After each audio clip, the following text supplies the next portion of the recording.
Good morning. It's Weezy FS1. Skip the BS and put everybody after BS. PS, all I spit is FACTS. Be less, Skip Bayless, yes, say less. Top of the top, apex, everyday flex. If you ain't got no haters, you ain't poppin', I ain't trying to hate. Let's have a Jordan and LeBron debate. I got time today, dripping on the chain. My diamonds say what they gotta say. If you think it's a game, I commentate, I ain't gotta play. On in the morning, I own my opponent. My competition is not an issue, it's cotton tissue. Unconventional, controversial, convoluted, unconditional, undeterred and undisputed. Good morning.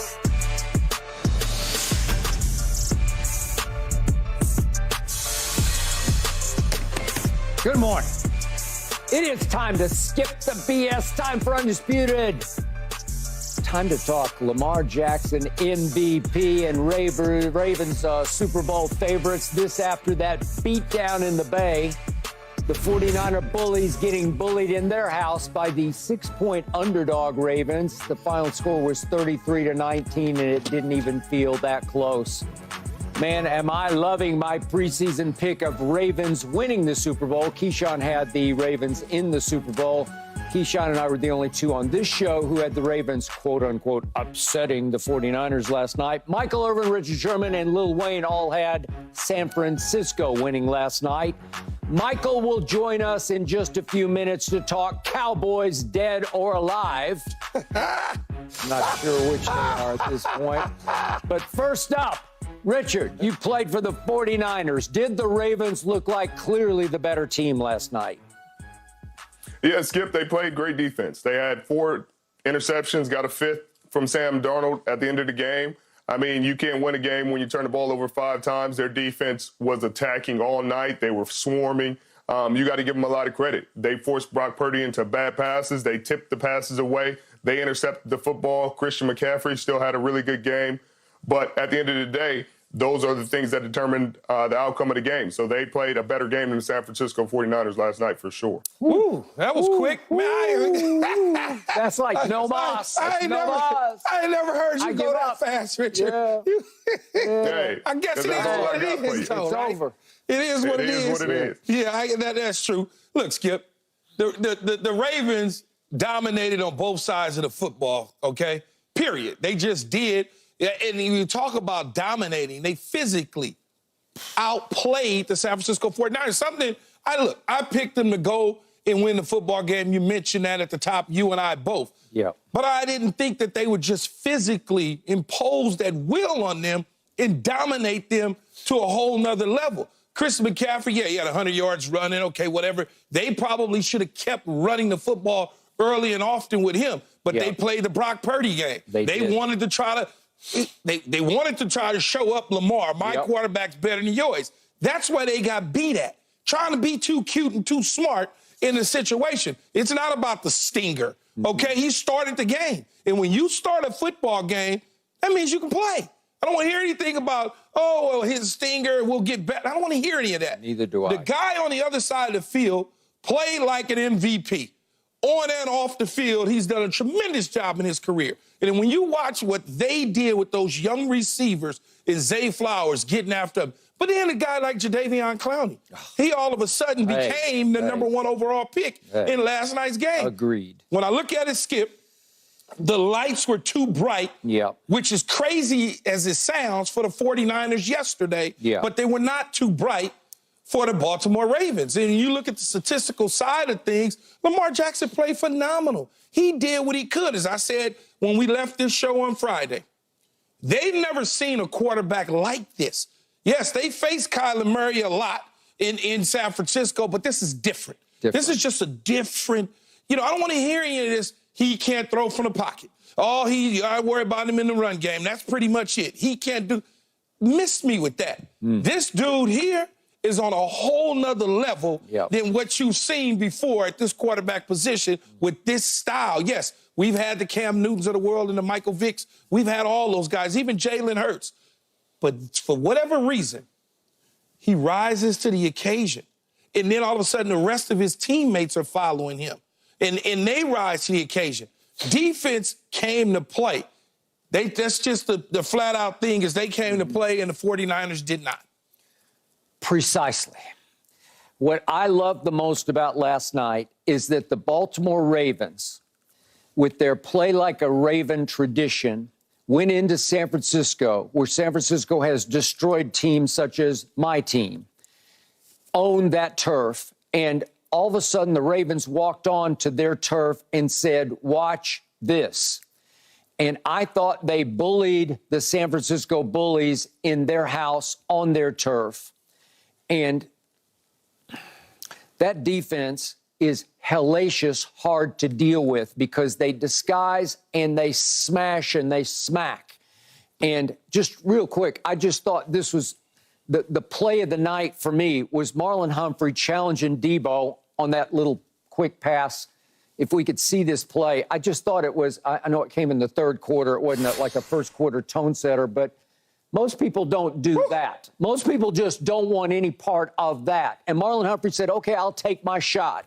And again, he did not knock Debo down, and Debo went on to get 6 yards. But just the message sent, this is one team that's not afraid of Debo. That was the lick of the year to me, even though it's not the smartest thing to do. And Keyshawn, if you want to get Debo down, you know, you obviously should go a little lower. It's just a message play to me. Well, in football nowadays, and Richard can speak to this, for whatever reason, they don't wrap up. No, they don't. They just don't wrap up. If he wraps Debo at the same time the collision, Skip, he brings him down. I think he was more interested in delivering a blow than wrapping up. That's just me. Probably so. Yeah. Okay. Then we flip it around to Brock Purdy.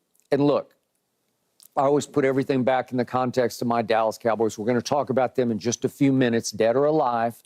But the point is, there's one way to beat San Francisco, and that is if the 49er quarterback self-destructs. And he is highly capable of self-destructing because he will try just about anything. And sometimes it'll work. Much of the time it'll work. It's worked much of this year. He was the MVP favorite coming into this game. And as I tweeted mid-game, that big whoosh that you just heard was the air escaping from Brock Purdy's MVP balloon because some of the things he tried last night did not work. So let's just go. He threw 4 picks, could have been 5 very easily, and there was one other crazy play we're going to get to. But let's look at the first interception, shall we? He just late with the ball. It's Debo on a dig route, and Kyle Hamilton just sitting there. And I don't think he got fooled. I just think he was late. You got to throw this much sooner. There was a little window to get the ball, but yeah, he has to throw. As soon as Debo passes the linebacker, the ball's got to be out. Got to be gone. He led him too far over. He looked and he looked, and then he came back. It looked like third option, and Kyle Hamilton didn't do anything to trick him. I didn't think he just stood there. I mean, right here, George Kittle just needs to run his corner to the corner of the end zone to hold the safety, and it's a touchdown. I mean, it's not that hard of a play. But he did not. And Kyle Hamilton, he ran it short. It looked like Kyle Hamilton was looking around like, seriously? You're going to throw me this? All right. Now let's look at the second pick if we could. Man, that was a corner route, Richard? Yeah, I don't know about a corner. That was supposed to be a corner. That's the problem. The ball that gets tipped up in the air by Stevens and picked off. Not a terrible play. It's a great play by the corners coming. Great defensive play, but these are the issues that you have with smaller quarterbacks. You do. I agree. All right. That has nothing to do with a smaller quarterback. Great play by the defense. Okay. And, all right, let's try number 3 because this one is vintage Brock Purdy to me. He says, I don't see it. I don't see it. So I'll just run over here. I'll run over here. I'll run over here, and I'll throw it back across my body into the middle of the field, which is always a bad idea, and it gets tipped up. That's just, again, that's a bad idea throw. That's vintage Brock Purdy. That's why. Hit his receiver in the chest, and it gets bounced up in the air. No, it didn't hit his receiver. The DB's all over it. Oh, the ball gets hit by the DB. Hits his receiver that's a horrible idea. I like the 49ers, Richard, but stop. It's a terrible I'm just showing you what the tape says, guys. I like the Niners, too, man. But you got to stop. Hit the receiver in the chest. You're watching. Yeah, okay. Great play by Hamilton. They got to make sure that they get Hamilton back healthy. Yeah, and then let's try. Did they say what was wrong with him? Did they? This is the one where Kyle's like closing his eyes on the sideline. Oh, God. Okay, let's try the last one, shall we? The last one, we're still. Yeah, it's just. Let's try the last. This is the fourth pick. And this one his arm got hit. So I'm going to give you that one. That's just great. That's great defense. That's a great pass rush. They're all over him. They're all over him. They're all over him much of the night. And to your point, Keyshawn, I don't know, that number 24 for the Ravens, would you believe that's Jadeveon Clowney? That's Jadeveon Clowney. We're at number 24. Who knew? Here he is. All right, he's back. And, okay, and then there was another pick that was nearly thrown. If we could see the first third down play of the second half. This is the first. It's 3rd and 5. And that one hits, I think it was Queen right in the hands. Could have been pick number 5 very easily. All right, another wild throw. And then could we see the circus play that Brock Purdy tried to pull off on the 4th down play that failed, if we could? That's another pick. Here's the 4th down play that failed, and he decides to throw it no look over his shoulder to